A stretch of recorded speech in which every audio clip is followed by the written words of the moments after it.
अच्छा जी, हाँ जी, मौका मौका। हेलो। जी क्या हाल भाई। है भाई? जी भाई। और असल जो सवाल मेरा वो ये है कि असल में मैंने अपने भाई को ना अपने दूसरे व्हाट्सएप के नंबर से ना कुछ वीडियोस भेजी हैं अपोस्टेड प्रॉफिट की और द मास्टर की। ना मैंने कहा चलो देखते हैं क्या जवाब देता है। उसको नहीं पता था कि मैं उसका भाई हूँ, तो मैंने उसको वीडियो भेज दी है। तो मुझे पूछता है कौन हो भी तुम। तो मैंने कहा मैं तुम्हारा दोस्त ही हूँ, मैं तुम्हें बता रहा हूँ कि भाई मैं बिलीव नहीं करता, तो जैसे आप लोग के ये क्या कह रहा है। तो उसने मुझे फटाफट ही ब्लॉक कर दिया। तो मैं सवाल मेरा आपसे ये है कि भाई मैं कौन सा ऐसा सवाल पूछूं भाई अपने भाई से या अपने दोस्त से कि मैं उसको उसकी जो उसकी सोच के पहिए हैं वो चलने शुरू हो जाएं। क्योंकि उनको तो पता ही नहीं ना कि ये एक और भी जहान है, भाई एक्स मुस्लिमों का भी जहान होता है। तो क्या ऐसा सवाल होना चाहिए कि वो जो इनिशियल सवाल हो कि उसके उनके दिमाग के घोड़े जो हैं वो दौड़ने शुरू हों। देखें, हर बात ऐसे नहीं हो सकता कि हर बंदा एथियस्ट बन जाए। ठीक है, मेरे भी कई दोस्त यार हैं, रिश्तेदार हैं जो कि जिनसे मेरी रिलीजन पे बात भी हुई है, मगर मुझे पता है कि वो नहीं बदल सकते। आपने फोर्स नहीं करना किसी को। हम ये अगर चाहते हैं कि लोग जबरदस्ती मुसलमान बने तो हमने नहीं करना। हाँ, आपने अपने भाई को टेस्ट कर लिया, देख लिया, सही है। मगर हो, अब हमारा मकसद लोगों को कन्वर्ट करना तो है नहीं। हमारा तो मकसद सिर्फ इतना है कि लोग इंसान बन जाए। ऐसे भी मुसलमान हैं जो कि इस्लाम की सारी गंदी बातों को एक्सेप्ट नहीं करते दिल से। ठीक है, अगर आपका भाई वैसा मुसलमान है तो ठीक है, वो अच्छा इंसान बन के रहे और चलती रहेगी बात। बाकी ये है कि एक बात ये एक्सपेक्ट करना कि आप जिस तरह सोच में बदल गए हैं इस तरह कोई और भी बदल जाएगा, ये नहीं है। ये जो रैशनैलिटी वाले जरासीम है ना, ये हर एक में बराबर नहीं होते।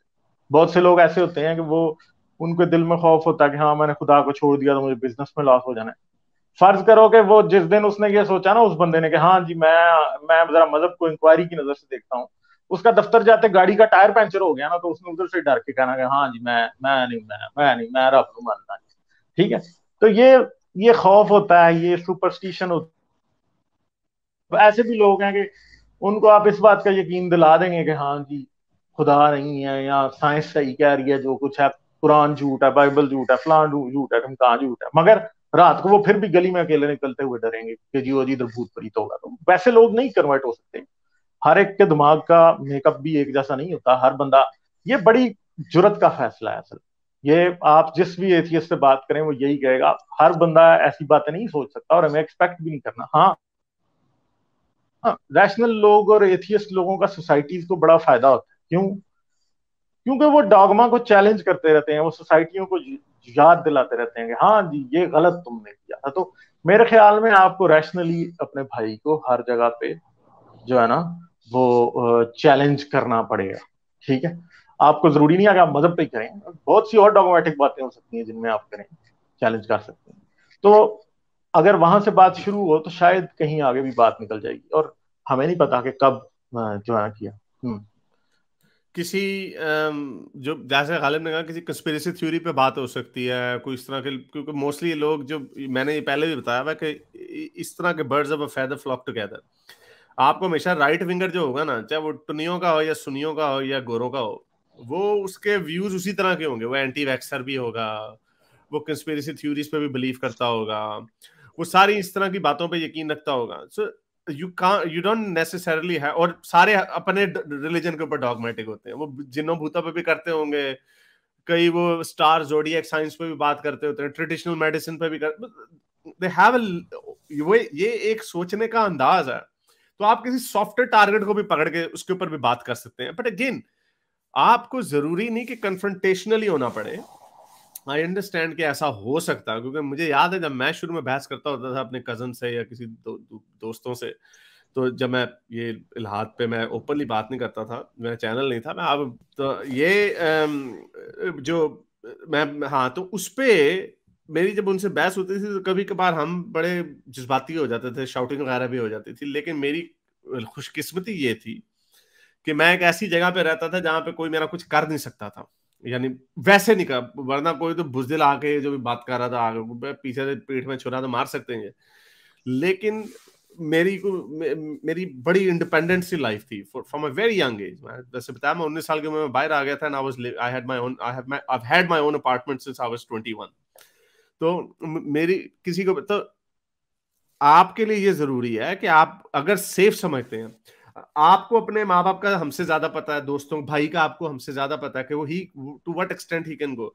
अगर एक ऐसी स्टेट पे चला जाता, अभी बहुत लोगों को हम जानते हैं जो अपने घरों में भी बात कर लेते हैं रिलीजन के ऊपर, और कोई वो एक गॉड बिलीवर होता है दूसरा नहीं होता, and they are okay with it. तो ये मेच्योरिटी थोड़ी थोड़ी आ रही है। ये जो इस तरह के लोग हैं, पहले आए थे, इस तरह के लोग भी एग्जिस्ट करते हैं, इनको भूलना नहीं है। So you always have to be safe. और जो गालिब ने आपको बताया, speak on other issues, not necessary. आप जो कंस्पिरेसी थ्योरिस्ट जो होते हैं, मैं बड़े कंस्पिरेसी थ्योरिस्ट को जानता हूं जिनकी मैंने कंस्पिरेसी थ्योरियों के बिलीफ जो है ना वो भी उड़ाए में है कि ये एंटी वैक्सर हो, 9/11 को जी अंदर से इन्होंने यहूदियों ने मारा है, इस तरह की और तरह की बोंगियां अमेरिका करा रहा है वगैरह वगैरह, इस तरह की बहुत सारी। उसामा बिन लादेन तो अमेरिका का एजेंट था। दोस काइंड ऑफ कंस्पिरेसी थ्योरियां, तो आप उनको भी टारगेट कर सकते हैं। जो वे ऑफ थिंकिंग होगा ना, वो उसको एक और जगह पे लेके जाएगा। मोस्टली एथियस्ट इन चीजों को नहीं मानते, जो रैशनल एथियस्ट है। एक उनको ना बीच में घुसेड़ देना, वो जो universe is talking to me, the spiritual one, they might not believe in any religious god, but उनका दिमाग थोड़ा रैशनल नहीं हो सकता, उतना रैशनल नहीं होता जितना हार्डकोर मटेरियलिस्टिक वो डॉक्टर अरमानी टाइप जैसे लोग। I don't know who he is, but I'm assuming Ghalib साहब। चले बस छोड़े, अब आप ऐसे शगुफों का ना ही जिक्र करें तो अच्छी बात है। हाँ, अच्छा मसला मुझे पता है क्या होता है, क्योंकि बाइक तो चलो ठीक है, उसकी थी जिंदगी जैसे गुजरी है, लेकिन उसके जो बच्चे हैं ना, छोटे छोटे बच्चे हैं, उसके स्कूल से आते हैं वापस जी, चलो स्पारा पढ़ो। स्पारा पढ़ने से वो बच्ची है छोटी सी, उसको जी काच के उसका स्कार्फ डाला होता है जी, सारा दिन स्कार्फ में फिर रही है। मतलब कि बच्चों की बचपन से ही इस तरह की तरबियत चल रही है। हम हालांकि हम यहाँ पे ब्रिटेन में रहते हैं, लेकिन उसका इस तरह का उनका ब्रेन वॉश कर दिया जाता है बचपन से ही। तो मैं देख रहा हूँ आज से 15-14 साल बाद के यार ये बच्चे बड़े होंगे तो इन्होंने भी हम जैसी बन जाना, जैसे हम थे ना अपने बचपन से 18-19 साल के जैसे हम थे, इन्होंने भी वैसे ही बन जाना है। तो मुझे तो इस बात का अफसोस होता है कि भाई हम इस्लाम से निकल के भी अपनी अगर जनरेशन की नहीं हेल्प कर सकते, तो ये तो अपना ही फेलियर समझता हूँ मैं। चले इसका मैं आपको अब रैप अप करते हैं, इस पे बात को यहीं पे रैप अप करते हैं ना। हाँ, आपने जो कहा कि आपको दुख होता, देखे मैं फिर ये बात आपको बता रहा हूँ कि दुनिया वो नहीं है। ये दुनिया वो नहीं है जो आज से इवन 90s की भी जो दुनिया थी वो नहीं है। हर जनरेशन जो होती है वो पिछली जनरेशन से उसके अंदर कुछ डिफरेंस होता है, specially in the modern world. हमारे जो दादा दादी वगैरह के जमाने थे, उनके घरों में टीवी नहीं थे जब वो बचपन में खेलते थे, तो they used to play in the dirt. फिर जब हमारे माँ बाप की जनरेशन आई, उनके घरों में टीवी आ गया। और फिर जब मेरी जनरेशन, आप I don't know about your age, जब मैं 90s का बच्चा हूं, तो हमारे घरों में लैंडलाइन थी, टीवी था, कलर टीवी था। कुछ लोगों के घरों में रिमोट कंट्रोल वाला टीवी था, कुछ घरों में, मैं सबसे छोटा था तो चलो भाई चैनल चेंज करके आओ। अच्छा मैं ही करूंगा चैनल चेंज कर दिया, ठीक है। तो हम वो थे, लेकिन हमें भी टाइम मिल जाता था कि हम गली में जाके बाहर खेल लें। आजकल के बच्चे गली में नहीं खेलते। मैं बड़े बच्चों को देखता हूँ, उसमें आईपैडों में लगे होते हैं, आईफोनों में लगे होते हैं। It's not necessarily a bad thing. हमारा वो जो एक दोस्त है, उनके पास मैं इंग्लैंड में गया, उनका बच्चा 9 साल का, लिटरली 9 years old, यानी 9 साल का, हेल्थ में भी अच्छा, यानी वो 9 साल का है, वो मेरे यहाँ तक सीने तक आता, ही माइट बी 6.5 फुट। 9 साल का बच्चा, ही न्यू अबाउट वर्म होल्स, वो ये सारी चीजों को, स्पेस की डॉक्यूमेंट्री उसको देखता था, वो सारी चीजों को समझता था। उस पर रिलीजन पे बात नहीं हुई थी अभी, रिलीजन पे उसके ऊपर बात नहीं हुई, but he knew all of that. 9 साल का बच्चा, I didn't even understand these things. तो ये क्या है, ये बच्चे कुछ और सीख रहे हैं, इन बच्चों का और है। आपको उनको जब हम ये दिखा देंगे ना उड़न खोते, डोंट वरी, उनकी जिंदगी में भी एक ऐसा स्टेप आएगा जब वो कहेंगे कि यार ये क्या है। इसके लिए हमें नॉर्मलाइज, वो कहते हैं we have to normalise dissent. अब हम नॉर्मलाइज डिसेंट को हम नॉर्मलाइज कर रहे हैं, इसलिए उसको तप ये थी, कोई उसने आगे दलील नहीं दी लौंडी छोंडी की। उनको तप ये कि हम इतना इसको हमने मजाक बना दिया। अभी मुल्ला मुनाफी की मैंने वीडियो डाली जिसपे गालिब ने कहा मुल्ला मुनाफी का निकाह टूट गया, पता नहीं मुल्ला गालिब उसको बड़ी दर्द हुई है इस बात से, बहुत दर्द हुई है उसकी। तो आवाज उस दिन मुझे भेजा कि क्लिप उसका, वो तो उसने अपने ही फौजी मार दी। अपने ही फौजी मार दिए। तो उसकी वजह ये वजह ये है कि झूठे नबियों के वो इंटरव्यू कर रहा, कैन यू इमेजिन हजरत मोहम्मद सल्लल्लाहु अलैहि वसल्लम जमीन पर लोटियां पोटियां तो वजू करके उनका नाम लो, मेरे प्यारे नबी। प्यारे तो ऐसे कहते हैं जैसे कोई छोटा सा कोई ना, तो वो उस पे वो प्यारे नबी तो ऐसे बोलते हैं जैसे कोई छोटा सा प्यारा सा बिल्ली के बलूंगड़े की बात हो रही है, या कोई छोटा सा ह्यूमन बच्चा गोल मटोल सा क्यूट सा प्यारे नबी। तो उनके बारे में बात भी नहीं हो सकती थी। तो अब ये मुल्ला मुनाफिक झूठे नबियों के इंटरव्यू ले रहा है व्यूज की खातिर। उसका क्योंकि चैनल उड़ गया था, उसके चैनल के व्यूज बड़े कम आ गए इस वीडियो को, उसको कोई 25-30 हजार व्यूज मिल गए। तो यूट्यूब की व्यूज की खातिर उसने रसूल अल्लाह को ही threw him in the wolves, तो उसने बस के नीचे फेंक दिया रसूल अल्लाह को।